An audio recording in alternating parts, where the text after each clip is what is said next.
The senator from Arkansas. Inflation is at its highest level in 40 years. Drug overdose deaths and illegal border crossings are at record levels. The murder rate is the highest since the 1990s. Russian troops are massing on Ukraine's border, and the President of the United States just green-lighted Vladimir Putin to invade. And China is continuing its aggression. So what have the Democratic floor leader and Senate Democrats spent the last 2 months doing? Trying to overturn 200 years of Senate rules and customs so that they can do things like ban voter ID nationwide and use your tax dollars to support political campaigns. They tell us that Americans are living under Jim Crow 2.0, and they cite the recent Georgia election law as proof. Well, let's investigate this so-called vote suppression law. Under the new law, the state of Georgia will have 17 days of early voting. If this is Jim Crow 2.0, then I have bad news, because the Democratic leader's home state of New York and the president's home state of Delaware were engaged in, I guess, what you'd call Jim Crow 3.0 as recently as last year, because New York only had 9 days of early voting, and Delaware had no days, 0 days of early voting. Next, I've heard complaints that Georgia has reduced the number of ballot drop boxes in the state, even though they now require every county to have a drop box, as was not the case as recently as 2018, and that Georgia's added new security measures to prevent fraud. Once again, I hate to break the news that the Democratic floor leader's home state of New York had 0 ballot drop boxes, and the president's home state of Delaware allowed for just 5 last year. And of course, one of the Democrats' favorite claims is that all those terrible Republicans down in Georgia have stopped campaign and political workers from giving food and drinks to people waiting in line at the polls. Where could Georgia have gotten such an idea? Well, as it turns out, the Democratic floor leader's home state of New York also has a nearly identical law banning such electioneering near polling places. The Democrats also say that voter ID is a kind of new Jim Crow. That might surprise the 69% of Black Americans who support voter ID. Now, what are they up to? This is an especially good question given the letter that 28 Democrats still in the Senate signed on April 7th, 2017, to the leadership around here, urging them to oppose any effort to stop the Senate's tradition and custom of extended debate. Some of those senators are on the floor with us at this moment. I see the junior senator from Illinois, and the junior senator from Hawaii, and the junior senator from Maine, the presiding officer, for that matter. Many more were down here earlier. And Mr. President, I would invite, through the chair, any of those senators, if they would like to engage in a colloquy, to explain why they have changed their position since they signed that letter on April 7, 2017.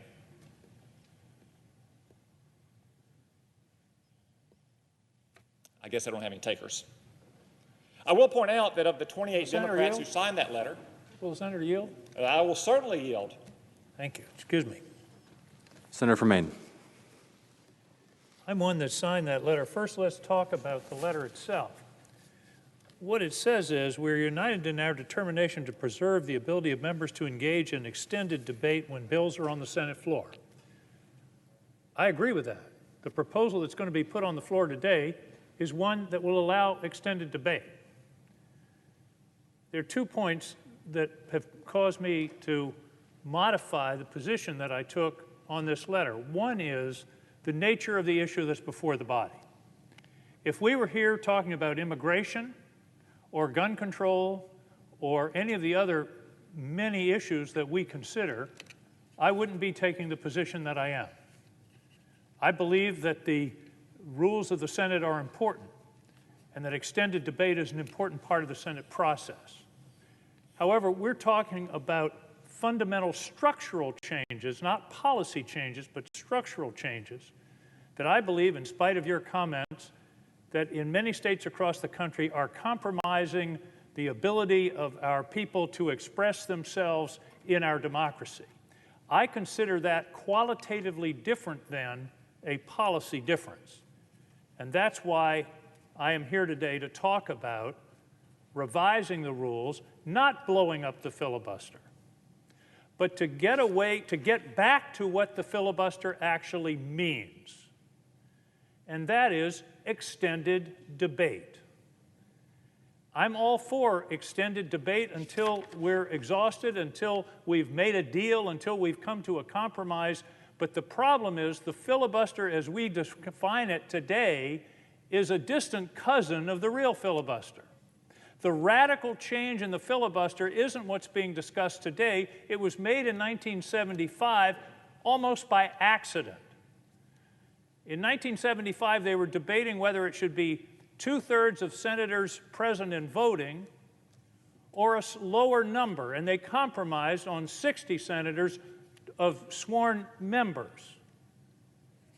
That was the focus of that discussion, and I've talked to parliamentarians who were involved in that discussion. I asked the specific question, did they really realize what they were doing by creating the mail-in, dial-in, no-effort filibuster? And the answer was no. They didn't discuss it, they didn't think of it. So what I'm talking about here today and what the proposal that will be on the floor later is to do exactly what this letter says, extended debate. Extended debate. And that's why I believe that what we're proposing today is in the deepest tradition of the United States Senate. What we are trying to scale back is the cheap, easy, dial in from your office, 60 votes, de facto supermajority requirement, which is not in the Constitution, which the framers expressly did not agree to. They put in a lot of checks and balances. 2 houses of Congress, 2/3 voting on treaties, 2/3 voting on an amendment, confirmation of the President, the Congress, the independence of the courts. All those were checks and balances. One of them was not a supermajority requirement in the United States Senate. Hamilton and Madison expressly said that that would turn democracy on its head. Democracy ultimately is about majority rule. And there should be minority rights. The minority should have every opportunity to speak, to offer amendments, to discuss, to offer germane amendments, I might add, and discuss and debate, but ultimately not have a veto. That's really what it comes down to here. Do you have a rule that says that the minority actually is in control of the legislative process? That's not what the framers intended. It's antithetical to what the framers intended. In fact, one of the reasons for the Constitutional Convention was the dysfunction of the Articles of Confederation, and one of the reasons cited for that dysfunction was a supermajority requirement. So, yes, I voted, what I supported 3 years ago, I still support. The language is full, robust, and extended debate. And that's what's going to be proposed later on. And if you guys will vote for it, this debate can go on as it should for weeks and perhaps months, because it's that important. But I don't have any apologies to make. If I have to choose between a Senate rule as it works now, which, as I say, is a distant cousin of the real filibuster, and democracy itself, I'm going to take democracy every single time.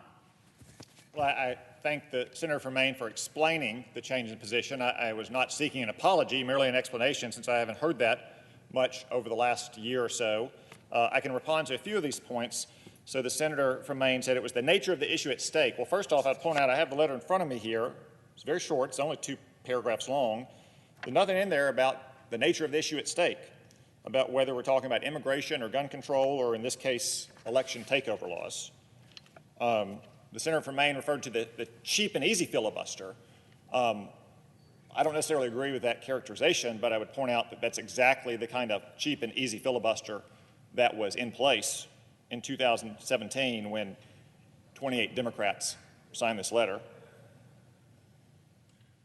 I also point out that I wouldn't necessarily agree with the characterization that the current filibuster was created by accident in 1975. We can have a debate, but the rules and customs under debate today go back to the second decade of the United States Senate. And perhaps more importantly, every time those rules have been modified, up to and including the most recent changes on the legislative calendar, they've been modified in accordance with the rules, not using the nuclear option, breaking the rules so we can change the rules. Mr. President, I also note we've had a few other signatories that letter arrive. We have the senior senator from Colorado. We have the senior senator from New Hampshire. We have the senior senator from Montana. And we have the letter's chief Democratic author, the junior senator from Delaware. I asked earlier through the chair if any senators would like to explain their change in position. Since those senators have joined us, if they would like to explain their change as well, I would invite them into a colloquy. Would the senator yield? I'd be happy to yield. Thank you. Because I'm struck by your comment that in all previous situations,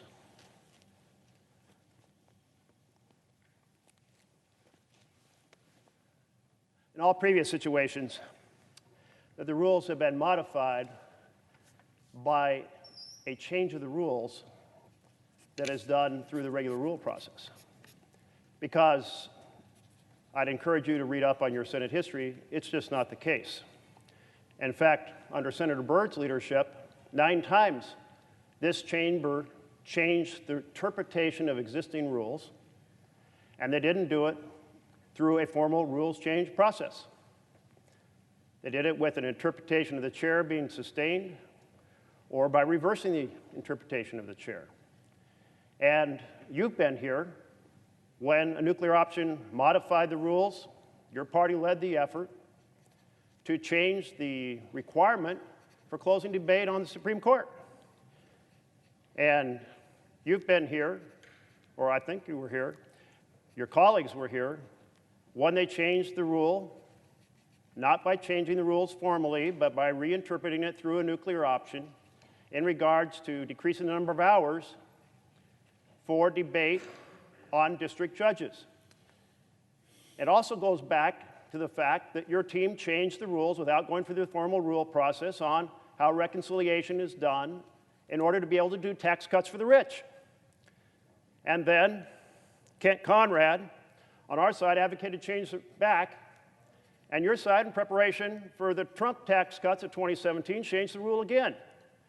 So at least let us understand that both sides, Democrats and Republicans, have resorted to reinterpreting the rules on various occasions.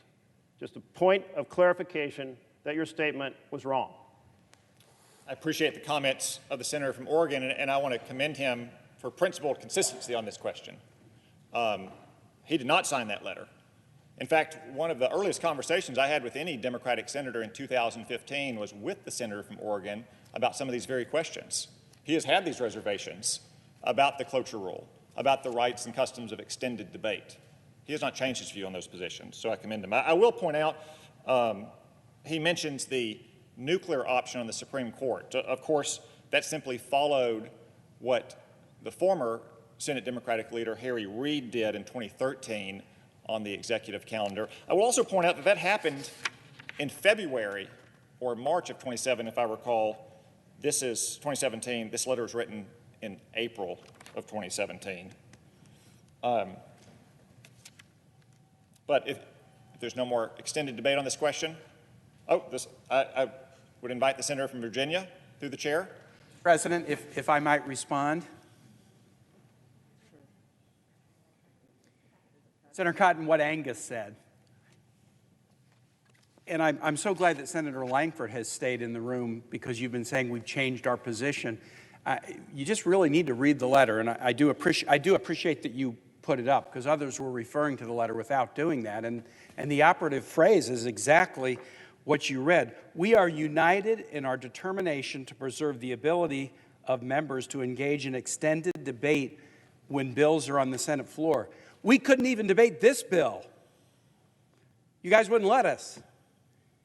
You kept using the 60-vote block on the motion to proceed so that we couldn't get on the bill.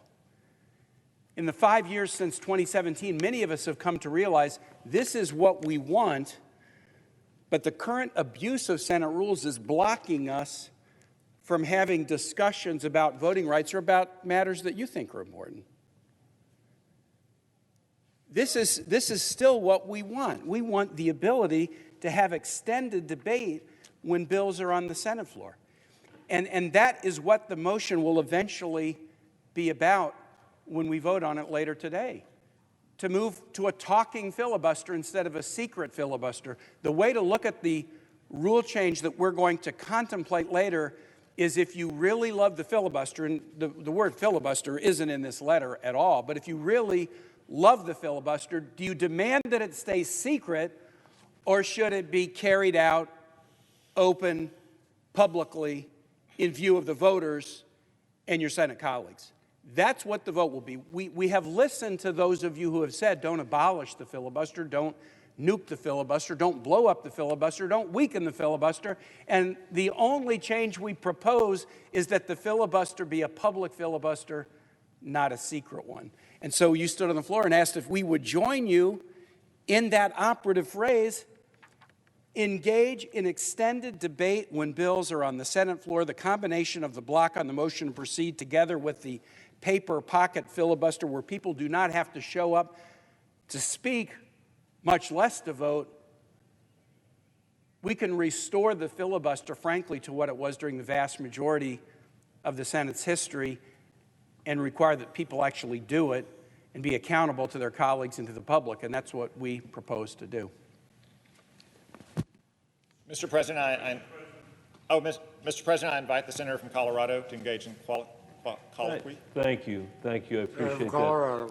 I appreciate that from the senator from Arkansas. I, just along the lines of what my colleagues have said, would also say that I want to be very clear that I don't want this place to turn into the House of Representatives. I think that would be a huge mistake. But it is not behaving the way that the founders designed it to behave. And the history, admittedly is opaque, but it is very clear to me that the modern abuse of the filibuster represents very little in the way of traditional Senate practice or what the framers were considering.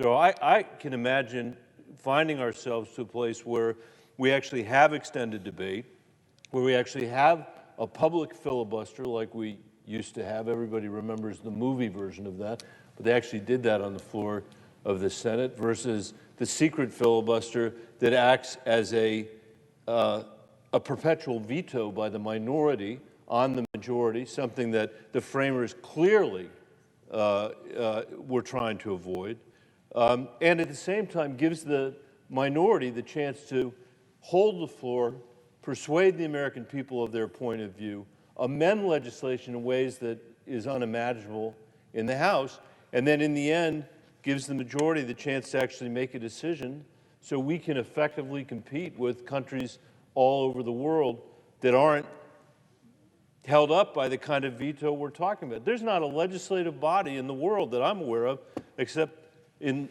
any of the other countries with which we compete, that has a filibuster.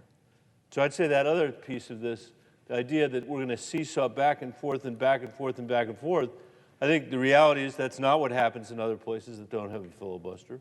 And I believe we have the opportunity, if we're actually having a public debate, not sitting in our office or off fundraising, but instead having a public debate on the floor of this Senate, that the American people can actually begin to hold people here accountable again for their position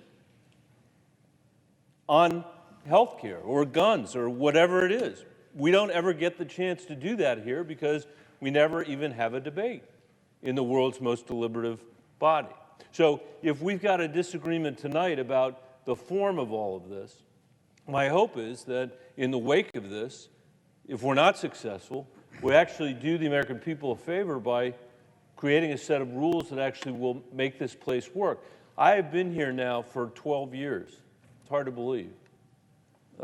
And I can tell you the Senate doesn't work.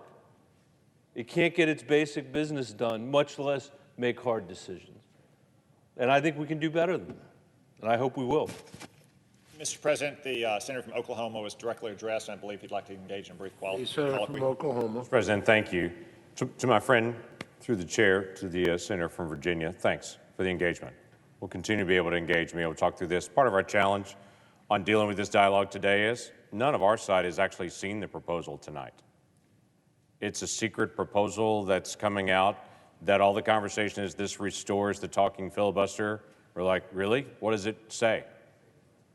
And then in the next, I guess, couple of hours, there's going to be a proposal pop and say, here it is. We're changing the rules of the Senate with a 51 vote when we haven't even had the opportunity to even see it. So we talk about trying to be able to bring dialogue and debate on all these things. That's not dialogue and debate on the rules. That's trying to ram through a change with a straight 51 that none of us have even seen. And as we go through this on the, you had mentioned before on the letter that's out there, you're correct. I read through the letter, and I've definitely read through the whole letter. But I could have also brought a bunch of quotes from folks that I see around the room that made statements like, I will never change the legislative filibuster, or I am 100% opposed to changing the legislative filibuster, or we should not change the filibuster using the nuclear option. So there were lots of other quotes from lots of other interviews, because obviously around 2017, when the letter came out, there was lots of media that asked point blank, what do you mean by that? And so there's a lot of clarification with it. So you're right, I read the letter and it has the vague language, but I could have read lots of quotes that we have that were very, very specific on it. The end of the day is, if we're going to solve the issues in the Senate, we're going to have to actually work together to be able to solve the issues. What makes us the greatest deliberative body is not that 51 can do what they want. What will make it the greatest deliberative body is when we have to actually talk to each other. When I was elected in 2014, most of the phone calls that came to me personally between November and January were some of you that called me and said, my name is, we're going to disagree on a lot of things, but let's start working now on what we'll agree on. If we start doing away with these rules on a 50 and just move it to a 51 basis, those conversations end. And it's not a deliberative body. Suddenly it's a we can get what we want with 51 body. That's the House. That's why we bring it up. I yield. Mr. President, before I move on from this letter, I just have to note that, as I've said several times, 28 Democrats in the Senate today signed that letter. 27 of them changed their position. There's one signatory who didn't change his position. That's a senator from West Virginia. Not only did he not change his position from that letter he signed, he's been consistent from the very beginning. He was also here in 2013 when we started down this path on the executive calendar. And there are differences, to be sure, between the executive calendar and the legislative calendar. But the senator from West Virginia is the sole signatory still in the Senate who's been consistent throughout. And I want to commend him from that.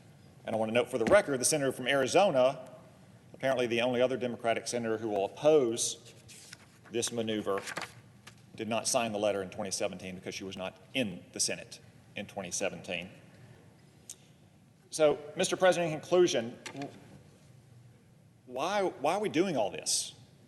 Why are we going down this road? Is it because this legislation is so popular, this issue is so important? You'd think it was the top issue on the minds of a majority of Americans. But no, according to Gallup, only 1% of Americans list elections and federal election takeovers as their top priority. Maybe the majority of Americans support the procedural maneuvering here tonight, the overturning of 200 years of Senate rules and customs. Nope, wrong again. According to a recent CBS poll, barely a third of Americans support this. And while we're waiting here for the Democrats' doomed charge to overturn 200 years of Senate rules and customs and federalize our elections, Americans are dealing with very real concrete kitchen table issues. Our people are getting poorer. Inflation rose by 7% over the last year, the highest rate in 40 years. Wages are failing to keep up. Inflation might not be so bad for some of the millionaires around here with their stock portfolios and their real estate, but for most Americans, it's crippling. And it's most crippling for those who can least afford it. I shouldn't have to point out, but people are dying in our communities all across the country. Murder was up by its highest record level in the keeping modern records last year, and it's up again this year, at a time where we also have 100,000 Americans dying of overdoses, the highest number ever recorded, another grim record. Meanwhile, America is being overwhelmed at our southern border. Border Patrol is stopping more than 175,000 illegal immigrants at our southern border each month. We can only guess how many more are getting through. These are all real problems that the American people have told us repeatedly they want us to address. But we haven't heard much about those problems. We're not here in session this week to debate those problems. The Democrats apparently don't want to acknowledge these crises because they created these crises and they have no solution for these crises. I yield the floor. Mr. President.